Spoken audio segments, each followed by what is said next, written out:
everybody, Rosie here. I'm going to attempt to respond to one of the questions that was asked by one of our lovely participants who has a defined spleen.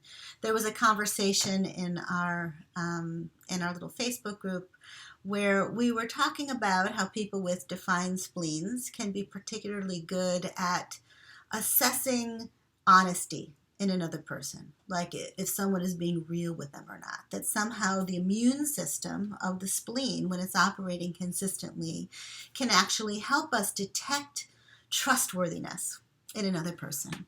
And that this could be, because it's arising out of the spleen, connected to a person's survival.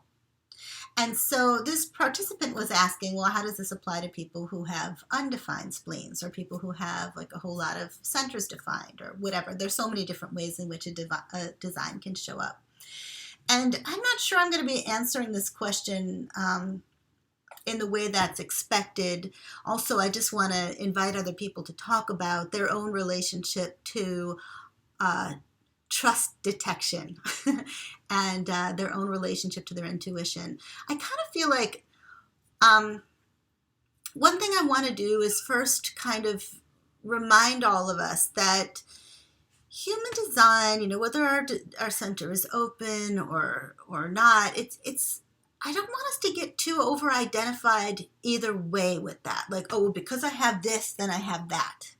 It's not so much about that. It doesn't mean that, if you don't have a defined spleen, that you don't have a really good intuition. I mean, some of the most intuitive people that I know are people with open spleens, right? Or just because you have an undefined spleen means that you may not be so good at detecting whether someone's being honest or real with you or not, right? So that there's a limitation to that way of thinking when we get a little bit too black and white. So the first thing I want to do is just kind of let's release some of that.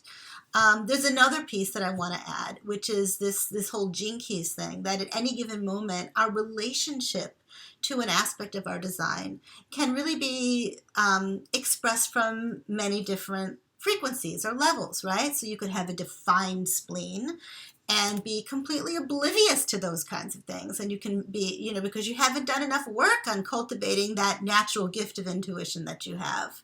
Or you could have an undefined spleen and you could have spent your entire life studying intuition and have like the most highly gifted intuition, which would include using that intuition to know when to rely on it to make decisions for yourself and when to rely on something that intuitively operates in a more consistent fashion.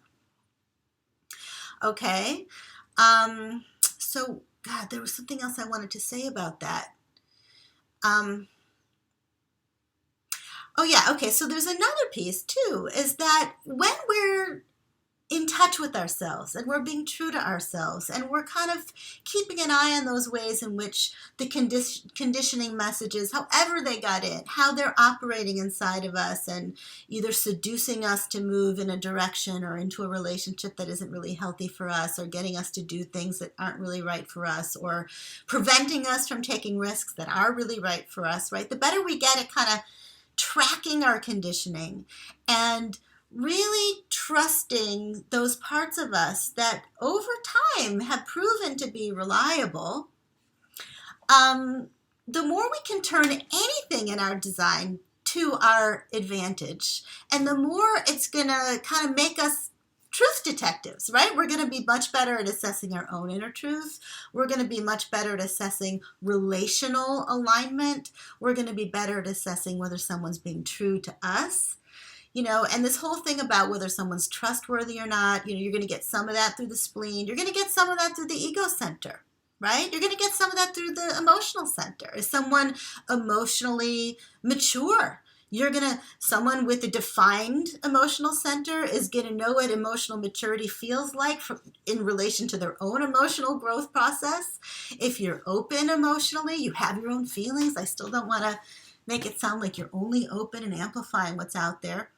But you're also going to have had a lot of experiences learning about the emotional field. And because of that, you're going to be able to pick up emotional authenticity in other people in ways that maybe if you haven't done all that witnessing work or you haven't done all that emotional processing, you won't be able to do, right? The ego center, right? Whether it's defined, you learn over time to develop and cultivate a healthy ego inside of you. If it's undefined, you're going to learn a whole bunch about who can be trusted and who can't be trusted, and what is it that makes up a healthy ego. And sometimes you're going to have one operating inside of you. You may not use that to guide your every decision-making process, but you can have it sometimes, and you're definitely going to be good at knowing who to trust, when to trust them, under what circumstances to trust them. Similarly with the mind, right? If you have a defined mind, you're going to start understanding what kind of mental content feels deep and paradoxical holding, or paradoxically friendly,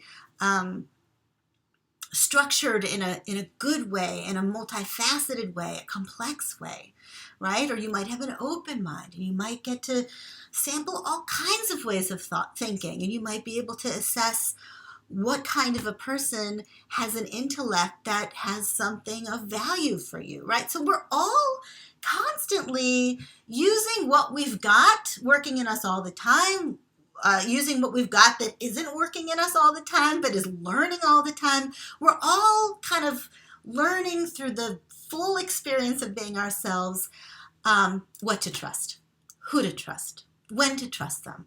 If it's coming from the spleen, it's going to be connected to survival. If it's coming from the emotional center, it's going to be connected to sort of right relationship and learning how not to step out of reactivity and move towards honesty in a loving, open-hearted way. If we're talking about the ajna center, we're going to be looking at matters of the mind, the intellect, what's just crazy monkey mind, and what's intelligence that's in service of the heart, what's wisdom-based intelligence, right?